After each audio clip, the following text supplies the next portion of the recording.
اعوذ باللہ من الشیطان الرجیم، بسم اللہ الرحمن الرحیم۔ السلام علیکم ورحمۃ اللہ وبرکاتہ۔ معزز سامعین، سب سے پہلے میں آپ کو اپنے اس چینل میں خوش آمدید کرتا ہوں۔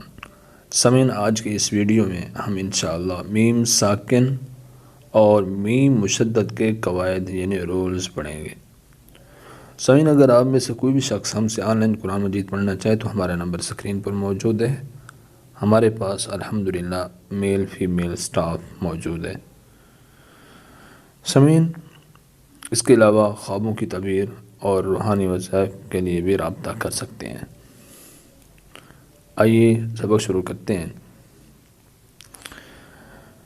کہ میم اگر مشدد ہو تو اس میں غنہ کرنا ضروری ہے۔ اور آگے غنہ کسے کہتے ہیں اور غنہ کہتے ہیں ناک میں آواز لے جانا، جیسے لما۔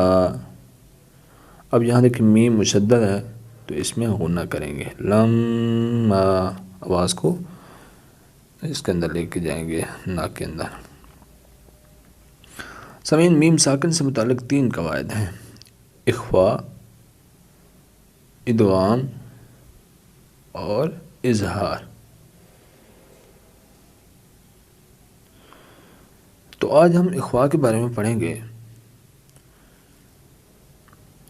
اگر میم ساکن کے بعد با ہے تو وہاں غنہ کے ساتھ اخفاء ہوگا۔ اگر میم ساکن کے بعد با ہے تو غنہ کے ساتھ اخفاء ہوگا۔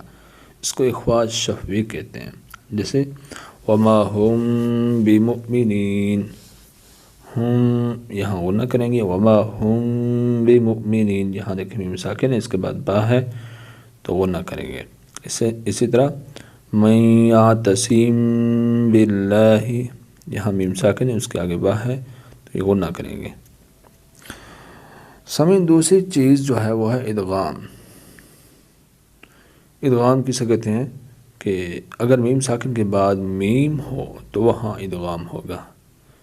اس کو ادغام شفوی کہتے ہیں، جیسے الیکم مرسلون۔ اب یہاں میم ساکن ہے، میم ساکن کے بعد پھر میم ہے تو غنہ کریں گے، الیکم مرسلون۔ سامعین، اگلا جو لاسٹ قاعدہ ہے میم ساکن کا وہ یہ ہے کہ اگر میم ساکن کے بعد با اور میم کے علاوہ کوئی حرف ہو تو وہاں اظہار ہوگا۔ اس کو اظہار شفوی کہتے ہیں، یعنی یہاں غنہ نہیں کریں گے، جیسے لم یلد۔ اب یہاں میم ساکن ہے تو اس کے بعد یا ہے، یعنی کہ میم اور با کے علاوہ حرف ہے تو یہاں اظہار ہوگا، غنہ نہیں کریں گے۔ لم یلد ولم یولد، الم تر، الم یجعل۔ تو اسی طرح کے جو بھی الفاظ ہوں گے غنہ نہیں کریں گے۔ سامعین، امید کرتا ہوں کہ آپ کو میم ساکن کے جو قواعد ہیں سمجھ آ گئے ہوں گے۔ انشاءاللہ مزید غنہ کے بارے میں کل پڑھیں گے۔ السلام علیکم ورحمۃ اللہ وبرکاتہ۔